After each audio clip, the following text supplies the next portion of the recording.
starting in 1, 2. Hello, my name is Beth Dixon, and I am doing a Math 1830 Calculus A review for Miss Money Hun. And let's jump right in. This is Chapter 0, Section 3, and we're using the rules of exponent to simplify expressions. And we're going to rewrite expressions changing from negative exponents to fraction form and vice versa. We're going to use and interpret negative exponents. Bring that down a little bit. And of all the sections that we cover, this will be the most important and the most used of any of the sections.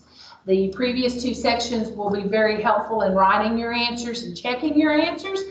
This one will keep you from being able to do problems if you do not understand it. So be sure that you understand it. If you do need additional help, you can always seek me out. My name is Beth Dixon, and you can reach me at beth.dixon@ws.edu.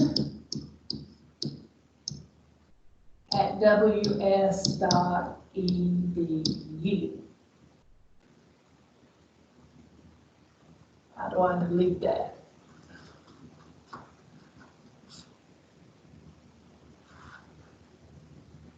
There we go. Undo it. Okay, so let's look at a couple of rules. The first rule is a to the 0 is 1. Anything raised to the 0 power is 1. So that means, assuming that a is not 0. So anything we have there is anything raised to the 0 power is 1. And when we're multiplying bases, we will add our exponents. For example, if we have 3 to the 0, that would be 1. If we have x to the 3rd times x to the 4th, that would be x to the 7th, because this tells me I have 3 x's multiplied. Whoops, don't know what I'm writing there. This tells me I have 1, 2, 3 x's multiplied. This tells me I have 1, 2, 3, 4 x's multiplied, which means I have a total of 7 x's multiplied. The other rules that we have tell me that if I have a to the m over a to the n, that I will subtract m minus n, assuming m is the larger of the two numbers. Well, basically, and then the second rule says the opposite, that if we have m over n, we subtract n minus m if m is the smaller of the two numbers. That's a bunch of math, so that's really hard to understand. So let's look at a couple of examples here to make sense of this. Let's say that I have a to the 7th over a to the 3rd. Basically what we're saying is that if I have 7 a's, 1, 2, 3, 4, 5, 6, 7, and I have 3 a's on the bottom, then I will take away these 3 a's with these 3 a's. They will cancel out. So what I'm doing is I'm left with 4. So basically what I did is I took the 7 and I took away 3, and I'm left with 4. And those 4 are left in the numerator of my fraction, therefore they're just on the top or just written. If instead I had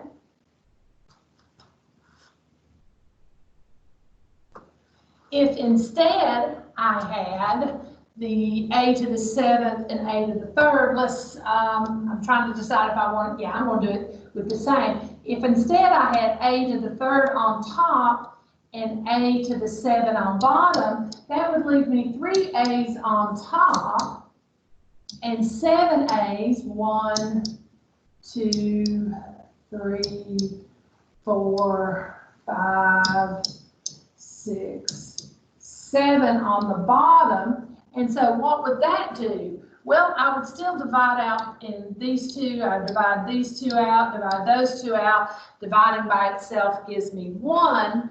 What would that leave? Well, dividing by itself leaves me 1, so that would leave me 1 on top, and A would be 1, 2, 3, 4. That would leave me A to the 4th on the bottom. So what is that really doing? Well, that's saying that I would take these 3 away from that 7, so that would still be 7 minus 3, but notice that 7 came from the bottom. So what I'm saying is I take the larger number and subtract the smaller number and leave the A's where the smaller number is. And we'll kind of look at that as we do some more examples. And if M and N are the same, then they cancel each other out.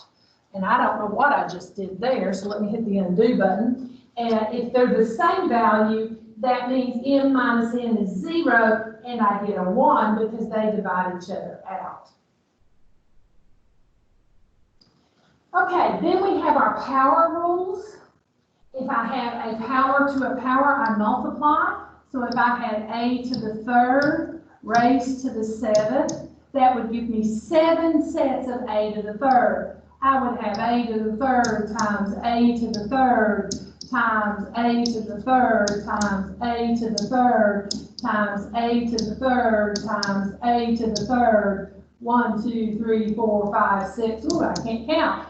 A to the 3rd. Well, that's 7 sets of a to the 3rd. I'm not going to write that out every time.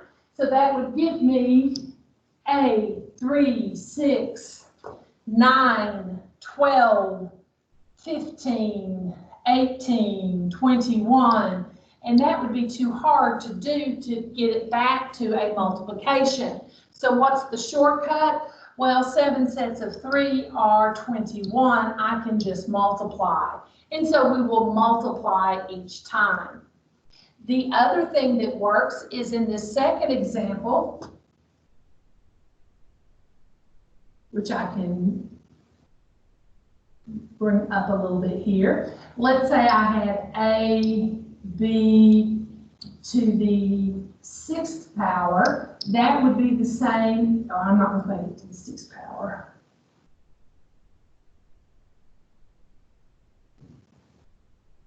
Let's make it ab to the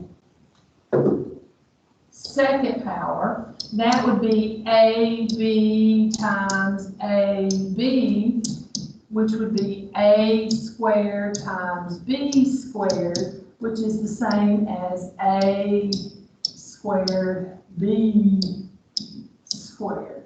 And so we can distribute that. So that power goes to both, and it works the same if I'm doing division. And so we're going to look at a lot of those rules more in examples than in the rule form. These should be reviewed for you, and you will probably feel more comfortable with these as we do them in problems. You do need to practice these. I'm quickly going over the rules, but you may or may not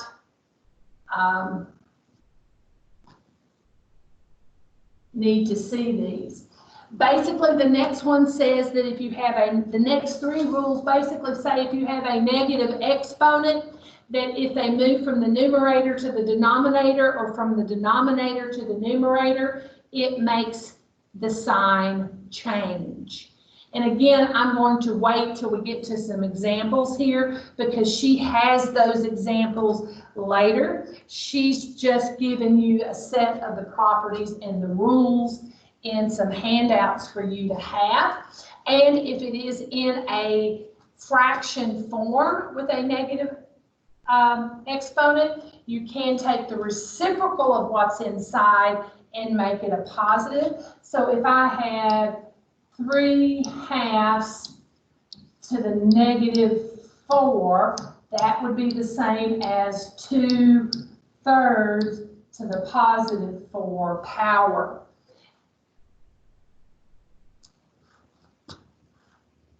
And that's important if we're doing like x over 2 to the negative 3 power, then I can say that's the same as 2 over x to the positive 3 power. And it makes life a lot easier when we're doing some things down the road.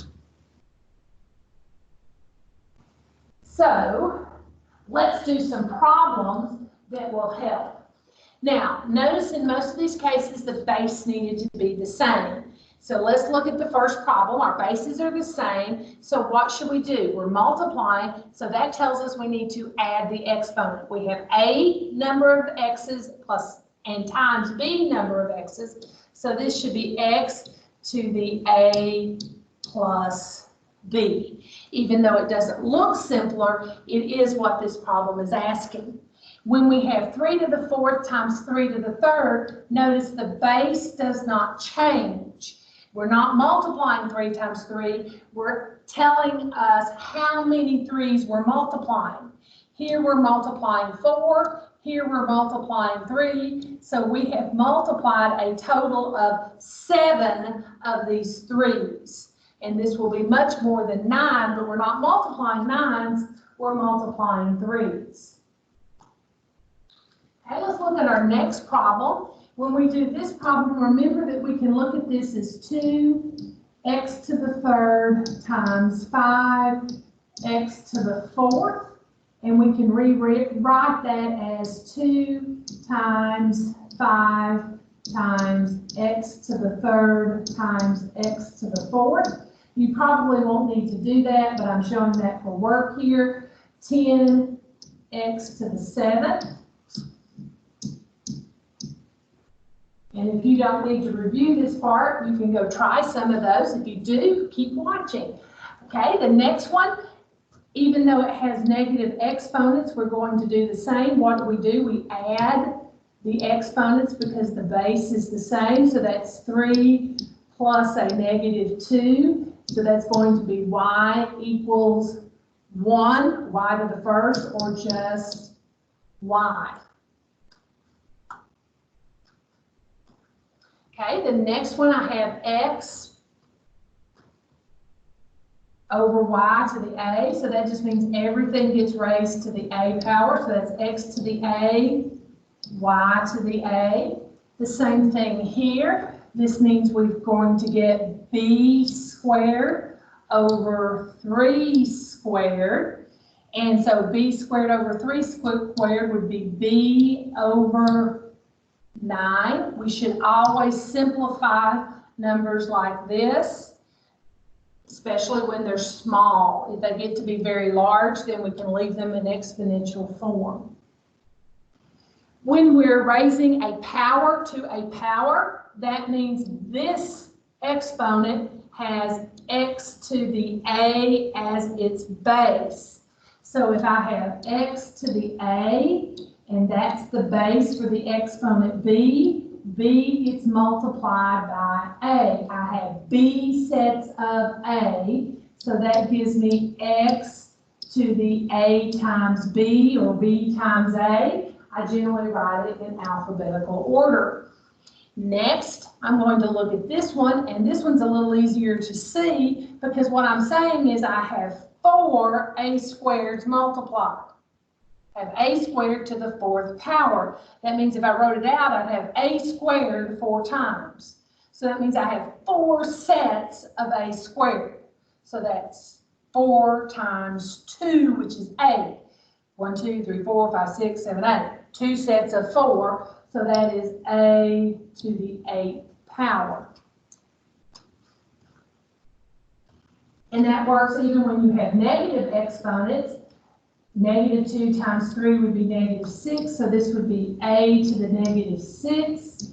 And then because it's a negative exponent, we do not like negative exponents. We like to leave it as positive numbers. So I'm going to put the a in the bottom. That makes the negative exponent a positive exponent, and then we have to have a placeholder to show that the A is in the bottom, so we leave a 1 on the top.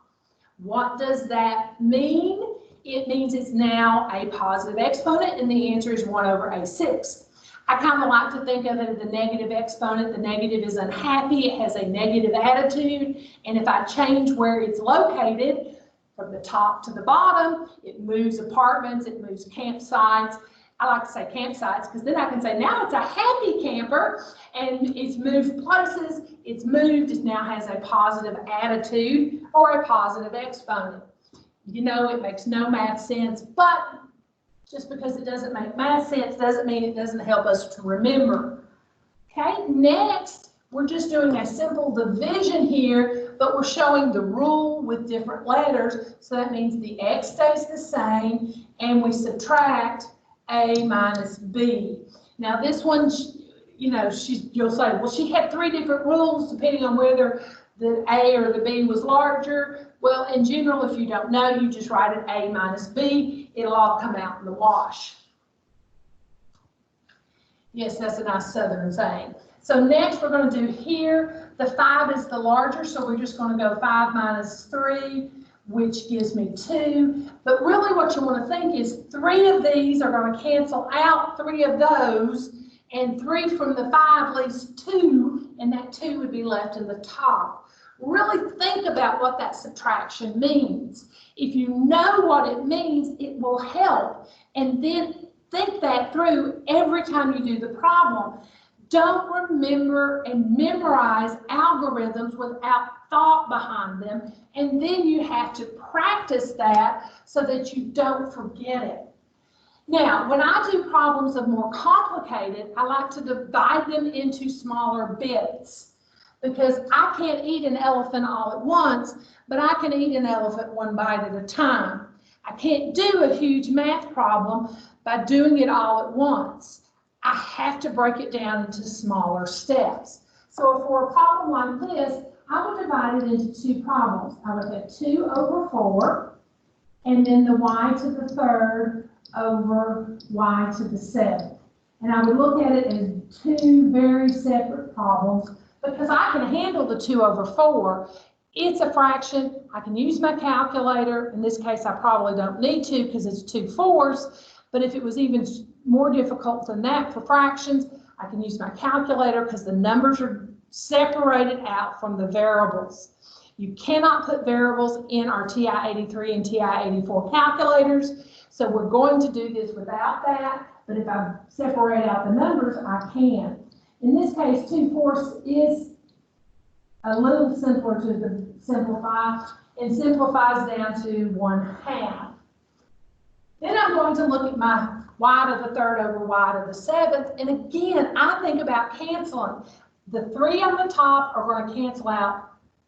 The 3 on the top are going to cancel out 3 of the ones on the bottom, and that would leave me 4 left on the bottom. And they would be on the bottom because there's more on the bottom. So that would leave me an understood 1 there, and a y to the 4th on the bottom. And then I would multiply everything through to get a final answer so that the final answer would look a little neater. So that's going to leave me 1 over 2y to the 4th power. Let's look at the next one. I'm going to do it the same way. I'm going to have an understood 1 here. So that's 1y squared over 3y squared. And then that gives me 1 over 3 as my number part, which is already simplified. And then y squared over y squared. Well, y squared over y squared, they would just cancel each other out and leave me 1. Remember, when they cancel, they do not leave 0, but leave 1. And then that would just leave me then 1 over 3. Notice it does not leave me 3, it leaves me 1 over 3.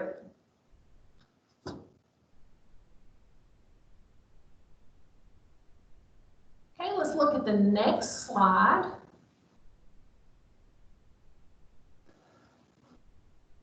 We have x, y, to the a power. That means the a gets distributed, so that's going to be x to the a, y to the a. The next one is 2y to the third, and for this one I again do it in pieces, so I always go 2 to the third, y to the third, which then gives me 8y to the third.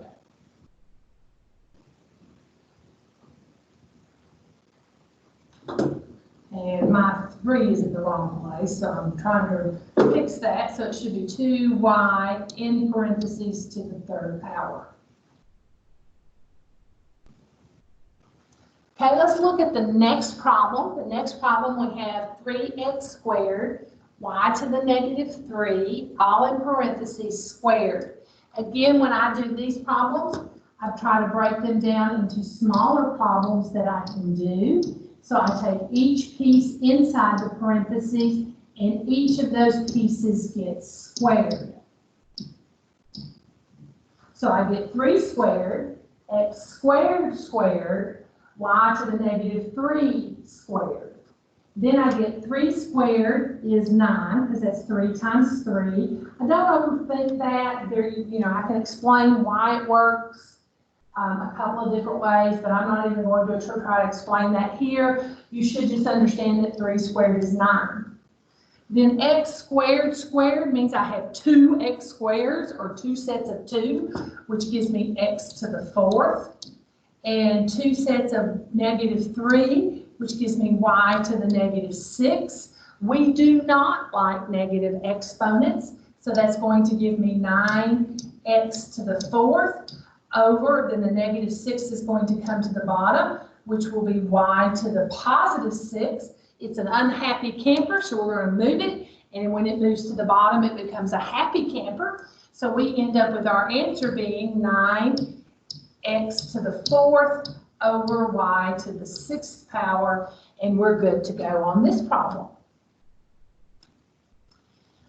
Now, we're going to rewrite each of these with positive exponents only. We've been doing that already, so we'll quickly do these. Again, I really think of this as being a happy camper situation. So this is going to be 1 over x to the positive a. It's unhappy, so it needs to move.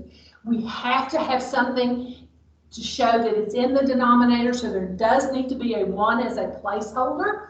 D to the negative 4 then would become 1 over to show that the D is moving down to the bottom, and then it becomes negative 4.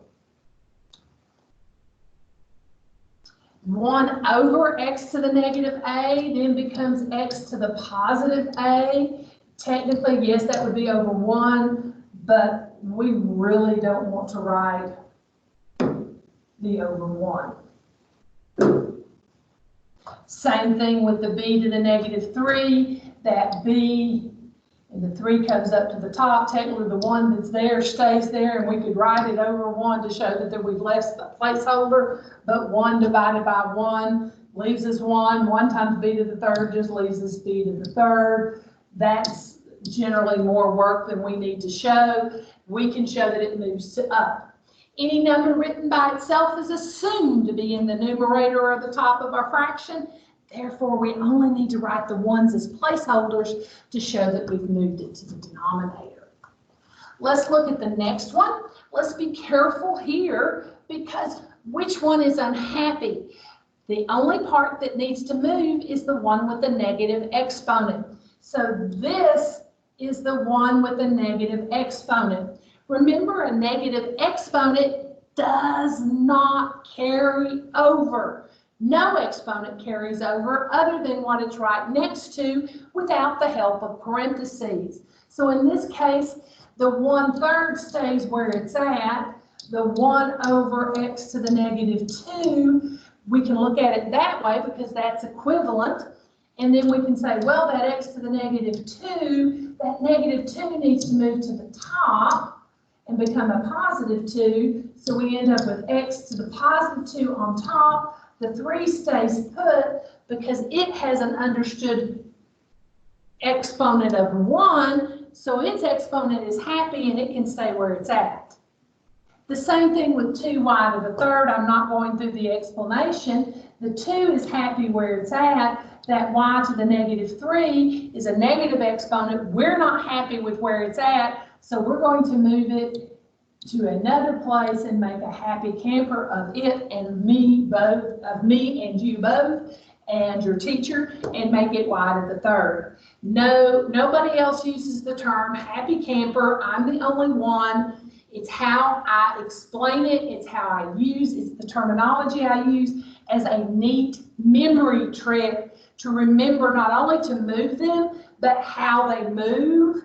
And so don't go explaining this to everybody else because it's not mathematical, but it does help me in my terminology. And I like using terminology that's not math intensive because you're not in a math intensive class in this Calculus A. Okay, we're going to look at the next problem. And there are a couple of ways we can do it, but the first thing I want to do is take the 2 and the -4 and bring the numbers away from the variables. And in my case, I'm probably going to make all of my exponents positive before I complete the problem. Miss Moneyhun may subtract the exponents before she does anything else. To me, I just like to make my exponents positive because I would rather deal with positive numbers, especially in my exponents and subtracting. That way I'm less likely to make numerical mistakes or integer mistakes when I'm adding and subtracting. But let's take care of this too. Let's take care of, well, I wish these two, ooh, no, I don't want to do that. I can make that bigger. Let's make, we'll move this over just a bit. I can take care of the 2 over -4, which would be a -1/2. So we'll take care of that first. Now let's look at this piece. And in this piece, this is a -3. So I want to make it a positive exponent by moving it. I'm going to put it in green so you can tell which one I'm moving. I'm going to move it to the bottom. I'm going to leave a placeholder of 1 on the top so I know that all of this is in the denominator. And I'm going to leave the x to the third that was already there. Then these are just multiplied on the bottom. These two right there are multiplied on the bottom. And so that leaves me the -1/2, which I've not done anything else with. And then here I've got a 1 on top, and I've got 3 and 3. I've got 3 and 3. And so that gives me x to the 6. And so that's going to give me -1, because -1 times 1 is 1. -1 times 1 is -1. 2 times x to the 6 would just be 2 times x to the 6. And so my answer is -1 over 2x to the 6th power.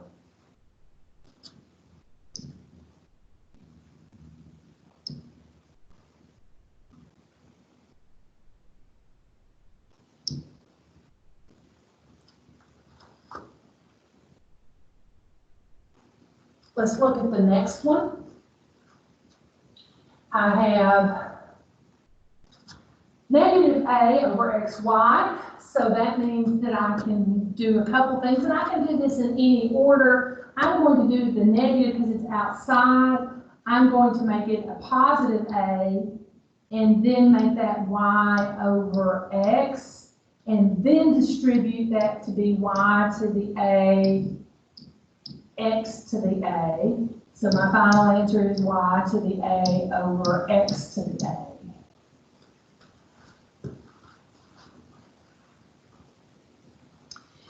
Next, I've got the problem 3 over c all raised to the -2. So I'm going to take care of the negative on the exponent outside first. So that's going to be 3 over c, all in parentheses. Well, not 3 over c. I'm going to take the reciprocal of what's inside. So that will be c over 3. I'm going to flip the inside. And because I made everything change places, that changes the negative exponent to a positive exponent. And that gives me then c over 3 in parentheses squared, and then I can square each piece, so that would be c squared over 3 squared, which would just be c squared over 9. And so that would be my final answer, c squared over 9.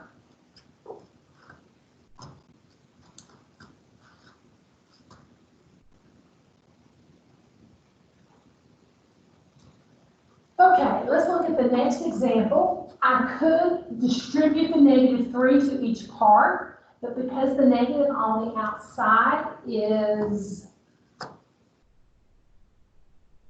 cumbersome, I'm going to flip the inside and change the outside exponent from a negative to a positive.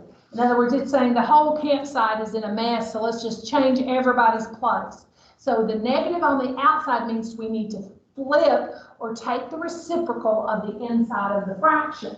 So that means the 2x, so our original problem is 3x squared over 2x, all raised to the -3. So we take that inside fraction, 3x squared over 2x, and make it 2x over 3x squared, and then make it raised to the +3. Now, we could have simplified the inside fraction first, which is what I'm going to do next. There's 1x on the top and 2x's on the bottom, so that's going to take one of these x's and cancel out and leave 1x on the bottom. So that really leaves me 2 over 3x, all raised to the 3rd power. Now I've reduced the number of x's I'm dealing with, which is always a plus.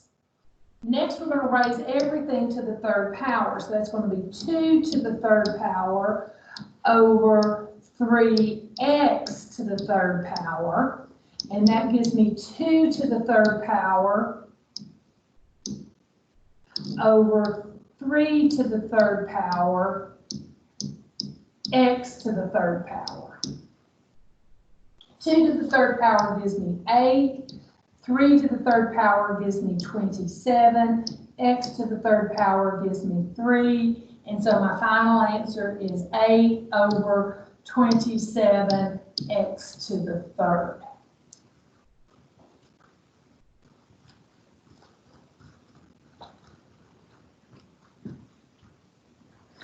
Okay, I'm going to check something right here, and I'm afraid of what it's going to say.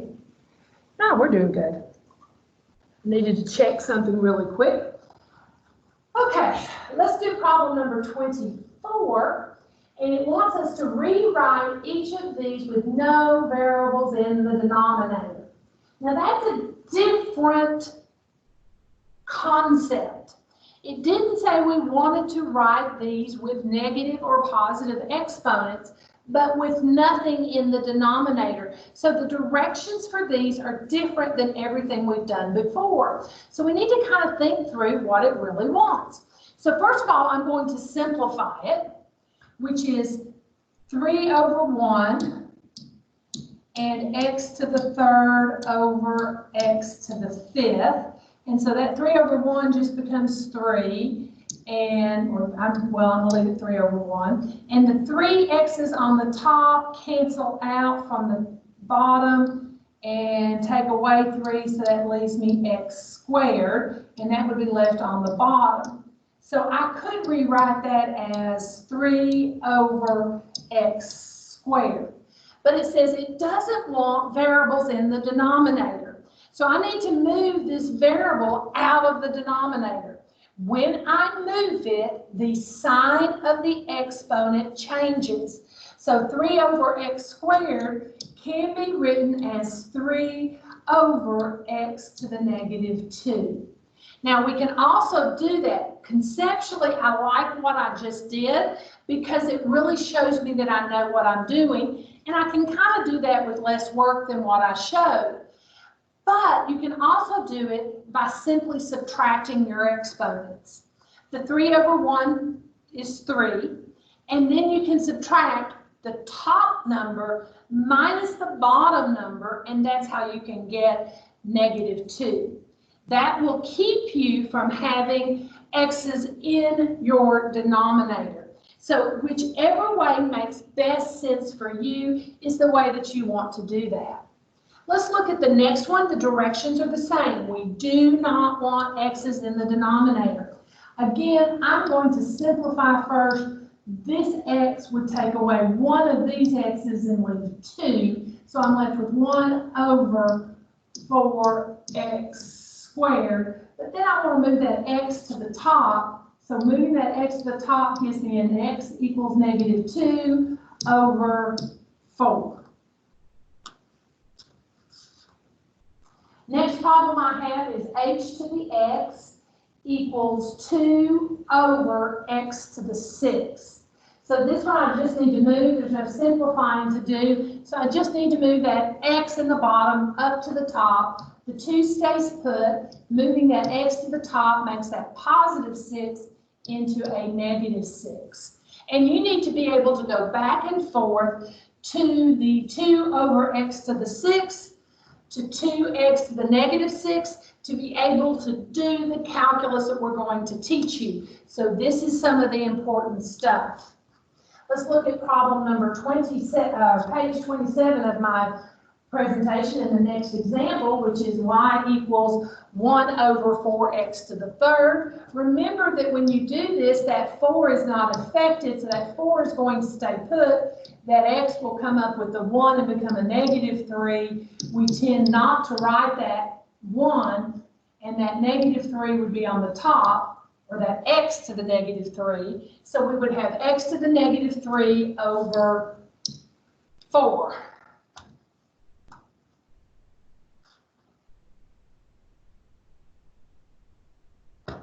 That concludes the problems that we have for the exponents, and you have some practice problems. This is a lot of work on this, a lot of different topics, but these are the skills that you will need.